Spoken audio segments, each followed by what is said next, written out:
Assalamualaikum warahmatullahi wabarakatuh. Baik, apa kabar Anda semua? Apakah Anda semua dalam keadaan sehat? Ya, alhamdulillah. Jadi sehat semua ya. Jadi apakah semuanya hadir atau ada yang sakit di dalam Zoom ini? Ya, alhamdulillah sehat ya. Jadi pada hari ini materi kita itu akan membahas tentang sholat Jumat. Ya, kali ini kita akan membahas tentang sholat Jumat. Apakah Anda tahu apa itu sholat Jumat? Ya, sholat Jumat itu yang biasa kita lakukan pada hari Jumat. Dan hukumnya wajib bagi laki-laki. Jika itu fardu ain ya hukumnya. Jadi salat Jumat ini dilaksanakan pada hari Jumat sebagai pengganti salat zuhur bagi laki-laki, dilaksanakan secara berjemaah dan didahului oleh 2 khutbah. Salat Jumat juga memiliki kedudukan yang istimewa dalam Islam sebagai firman Allah yang dijelaskan dalam surat Al-Jumu'ah ayat 9 yang artinya, hai orang-orang yang beriman, apabila diseru untuk menunaikan salat pada hari Jumat, maka bersegeralah kamu kepada mengingat Allah dan tinggalkanlah jual beli, yang demikian itu lebih baik bagimu jika kamu mengetahui. Baik, Anda semua, jadi salat Jumat ini wajib kita lakukan. Dan hukum salat Jumat ini wajib bagi setiap kaum muslimin, tetapi yang telah memenuhi syaratnya itu tentu muslim, kemudian laki-laki, kemudian ada balik, berakal, merdeka. Jadi merdeka ini seperti budak ya, jadi bukan budak dari pertamanya itu budak, tetapi dia sudah merdeka, jadi bukan budak lagi. Yang selanjutnya itu adalah mukim. Jadi mukim ini tidak dalam perjalanan jauh atau bukan musafir.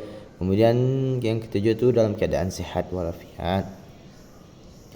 Kemudian waktu pelaksanaannya itu dilakukan pada waktu salat zuhur, yaitu sejak matahari tergelincir hingga bayangan benda sama dengan panjang benda tersebut. Jadi selanjutnya kita akan membahas tentang syarat sah salat Jumat. Jadi apa saja syarat sah salat Jumat itu? Dilaksanakan pada waktu zuhur, kemudian dilaksanakan di dalam pemukiman. Jadi kita laksanakan itu dalam desa atau kota kita tempat sendiri, atau kemudian dilaksanakan secara berjemaah. Kemudian didahului oleh 2 khutbah. Selanjutnya itu memenuhi jumlah minimal jemaah. Jadi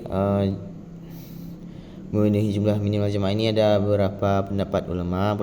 Ulama pertama itu menurut Imam Syafi'i harus 40 orang. Dan ada menurut ulama lain itu minimal 2 orang.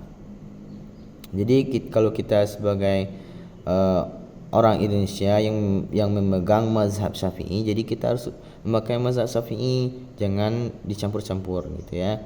Jadi kita minimal itu dalam 40 orang ya. Selanjutnya itu persiapan sebelum salat Jumat. Jadi ada persiapan yang kita lakukan sebelum salat Jumat, dan ini kita akan mendapatkan pahala. Yang pertama mandi, yang kedua yang pertama itu adalah mandi. Jadi mandi ini merupakan sunnah untuk salat Jumat, dan kita mandi kemudian kita juga mendapatkan pahala, kan bagus. Kemudian kita bisa memakai wangi-wangian, memakai pakaian yang paling bersih dan rapi, dan disunahkan itu pakaian yang berwarna putih.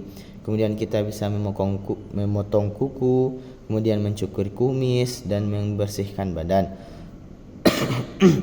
Kemudian kita berangkat lebih awal ke masjid. Jadi kalau kita berangkat lebih awal ke masjid, ada hadis yang mengatakan bahwa kalau orang pertama yang dulu datang ke masjid itu, yang dalam saf pertama itu akan mendapatkan seekor unta, dan saf kedua itu akan mendapatkan domba, ketiga itu bisa mendapatkan ayam, dan yang seterusnya itu akan mendapatkan telur. Intinya itu setiap kita, kalau kita datang pertama, jadi pahalanya itu besar. Kemudian berjalan kaki dengan tenang. Jadi setiap perjalanan yang kita lakukan di hari Jumat tersebut, setiap langkah yang kita langkahkan itu akan mendapatkan pahala dan kebaikan. Kemudian kita membaca doa dan zikir dalam perjalanan. Jadi pada hari Jumat ini kita disunnahkan untuk membaca doa sebanyak-banyaknya dan zikir dalam perjalanan. Supaya apa? Karena di hari Jumat ini doa-doa itu mustajab. Jadi perbanyaklah doa supaya doa-doa yang kita sampaikan kepada Allah itu terkabul. Kemudian ada proses pelaksanaan. Jadi ketika khatib naik mimbar, jemaah diam dan mendengarkan khutbah, jangan berbicara. Kalau kita berbicara atau menyuruh orang diam saja, itu bisa merusak salat Jumat kita. Jadi jangan kita lakukan hal-hal yang memungkinkan merusak salat Jumat kita. Kemudian khatib menyampaikan dua khutbah yang dipisahkan dengan duduk di antara keduanya. Ketika khatib sudah selesai melaksanakan khutbah pertama, duduk. Jadi dia duduk itu membaca surat Al-Ikhlas. Kemudian salat Jumat dilaksanakan 2 rakaat dengan bacaan jahar atau dikeraskan. Kemudian disunahkan membaca surat Al-A'la pada rakaat pertama dan surat Al-Ghasyiyah pada rakaat kedua. Kemudian surat Al-Jumu'ah pada rakaat pertama dan surat Al-Munafikun pada rakaat kedua. Kemudian kita akan membahas tentang rukun khutbah. Jadi rukun khutbah ini yang pertama itu puji-pujian kepada Allah, dan yang kedua itu salawat, dan yang ketiga wasiat, dan yang keempat membaca ayat Al-Quran, dan yang kelima itu doa untuk kaum muslimin pada khutbah kedua. Selanjutnya itu ada sunnah khutbah Jumat. Di sunnah khutbah Jumat itu yang pertama, khatib berdiri saat berkhutbah. Jadi khatib berdiri saat khutbah. Yang kedua, khutbah dilakukan di atas mimbar atau tempat yang tinggi. Kemudian mengucapkan salam di awal khutbah. Kemudian duduk sejenak antara dua khutbah. Yang selanjutnya menyingkat khutbah atau tidak terlalu panjang. Yang keenam, khatib menghadap jemaah. Selanjutnya khatib bersuci sebelum khutbah. Jadi ada hal yang membatalkan salat Jumat. Hal-hal yang membatalkan salat Jumat ini bisa dengan jumlah jemaah kurang dari syarat minimal. Kemudian tidak didahului dengan 2 khutbah. Kemudian waktu zuhur telah habis sebelum salat Jumat selesai. Kemudian didahului atau bersamaan dengan salat Jumat lain di tempat yang sama tanpa ada keperluan mendesak. Kemudian apakah jadi ada uzur atau alasan yang membolehkan kita tidak salat Jumat? Yang pertama, sakit yang memberatkan untuk hadir, yang bukan sakit flu atau sakit-sakit biasa ya, tapi sakitnya itu kita dirawat atau tidak bisa berdiri gitu, baru boleh. Kemudian sedang dalam perjalanan atau sedang dalam perjalanan atau musafir, atau kita ada keperluan ya untuk agama. Tapi kalau ada masjid kita bisa singgah, kita singgah dulu ya. Dan perjalanan itu harus menempuh jarak mungkin 80 sampai 90 km. Kemudian hujan lebat yang menyulitkan. Jadi kalau hujan lebat atau badai, kita boleh tahu kalau gerimis-gerimis sedikit ya enggak apa-apa, kita tempuh aja lah gitu kan. Kemudian takut terhadap keancaman atau keselamatan jiwa, harta atau kehormatan. Jadi apabila ada ancaman atau kita mau pergi salat Jumat, tiba-tiba di jalan itu ada harimau. Kalau ada harimau tentu kita takut ya, kita diterkam atau dimakannya nanti. Jadi boleh kita tidak salat Jumat. Kemudian merawat orang yang sakit yang tidak ada penggantinya. Jadi kalau tidak ada orang lagi ya, dia sendiri dan dia sedang sakit parah, ya kita boleh tidak salat Jumat untuk merawat orang tersebut.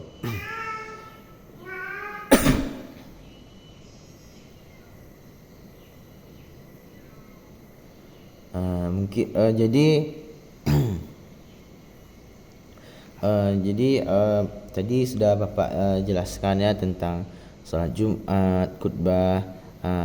Jadi setelah itu Bapak akan coba mempraktikkan bukan itunya, tapi bukan khutbah bukan khutbah apa itu? Bukan khutbah aslinya itu ya, tapi rukun-rukunnya aja. Tapi Bapak akan menjelaskan itu. Jadi yang pertama itu kalau kita mau khutbah itu tentu kita melakukan puji-pujian. Jadi puji-pujian itu bisa dengan membaca puji-pujian itu bisa dengan membaca hamdalah aja tuh sudah bisa, atau bisa dengan yang lain itu masih banyak. Selanjutnya kita membaca dengan itu seperti asyhadu alla ilaha illallah wa asyhadu anna muhammadan abduhu wa rasuluhu nabiyya ba'da amma ba'du.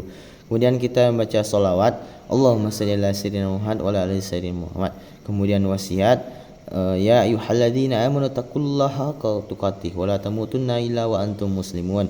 Kemudian kita membaca ayat Al-Qur'an, wa qallahu ta'ala fil Qur'anil Karim, a'udzubillahi minasyaitonir rajim, bismillahirrahmanirrahim. Contohnya itu kita membaca surat Al-Asri. Jadi kita di dalam isi khutbah kita juga membahas tentang ayat tersebut. Kemudian dalam nanti khutbah kedua juga begitu, nanti tambahannya itu kita akan baca doa untuk kaum muslimin. Jadi anak-anak Bapak, apakah Anda semua sudah paham yang Bapak jelaskan tadi? Ya, jadi apakah Anda tahu apa saja rukun khutbah?